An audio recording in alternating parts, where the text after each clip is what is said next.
নমস্কার বন্ধুরা, আমি জয়রাজ খেল গল্প পরিবারে তোমাদের স্বাগত জানাই। আইপিএল চলছে এবং আইপিএল আমি বলেছি যে আমি বললেও কি না বললেও কি, ব্যাপারটা হচ্ছে IPL one of the best টি-20 league in the world recent টাইমে। তো এই আইপিএল কিন্তু সবাই ফলো করে, সারা বিশ্ব জুড়ে ফলো করে আইপিএল।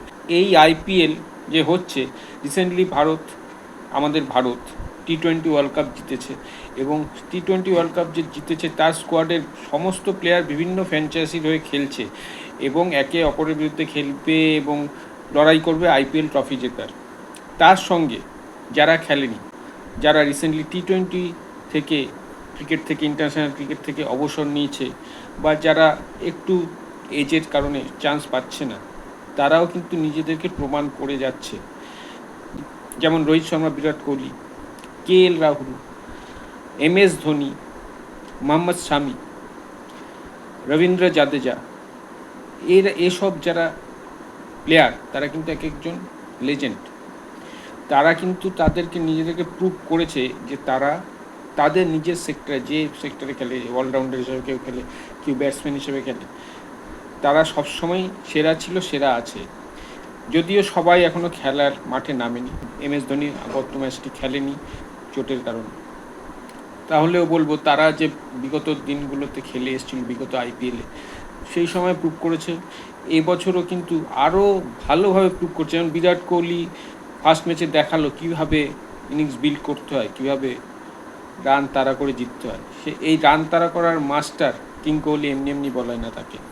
রোহিত শর্মা সে দেখালো কীভাবে এত বড় স্কোর 220 রান, সেই রানকে তাড়া করে জিততে হয়।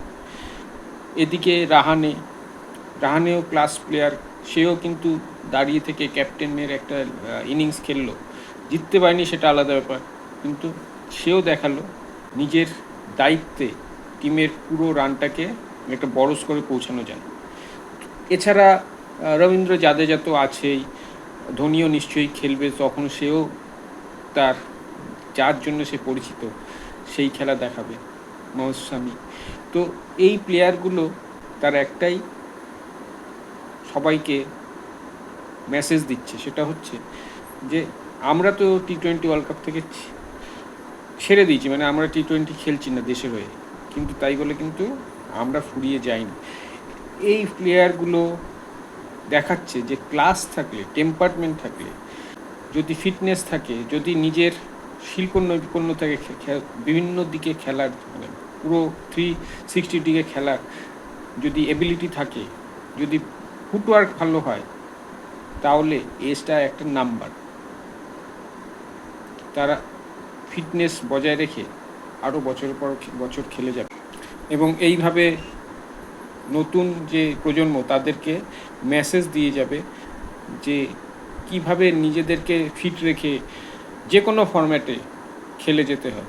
অবশ্যই এই খেলা, বিরাট কোহলির খেলা দেখলাম, রোহিত শর্মা এবং রাহানে, KL রাহুলও খেলবে আজকে, অবশ্যই তাদের যে ক্লাস তারা সেটা দেখাচ্ছে এবং দেখাবেও।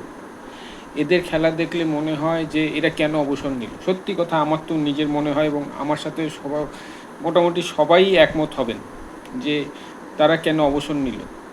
কিন্তু এটাই নিয়ম, একদিন তারা যখন এসেছিল তাদের সিনিয়ররা তাদেরকে জায়গা ছেড়ে দিয়েছিল, তো আজ তাদের জুনিয়রদের তারা জায়গা ছেড়ে দিয়েছে, কিন্তু ক্লাস ইজ পার্মানেন্ট, অবশ্যই এটা স্বীকার করতে হবে।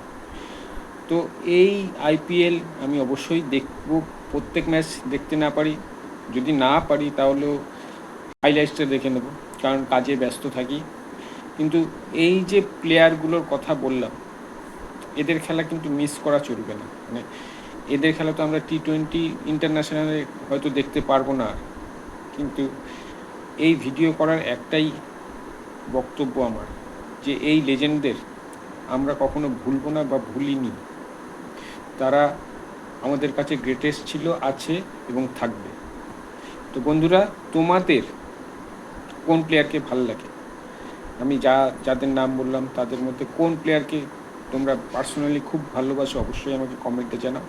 আমি সবার মতো আমিও বিরাট কোহলি, রোহিত শর্মার বড় ফ্যান এবং রাহানের খেলা দেখেও ফ্যান হয়ে গেছি। ধোনির কথা ছেড়েই দিলাম।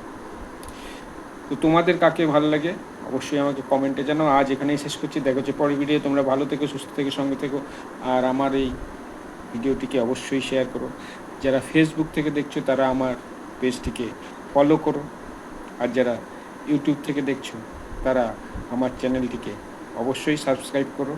তাহলে আমি আরও অনুপ্রেরণা পাবো এবং আমার যে ফিলিংস, খেলার যে গল্প, তোমাদের সামনে আরও নতুন নতুন গল্প ধারণা নিয়ে আসবো।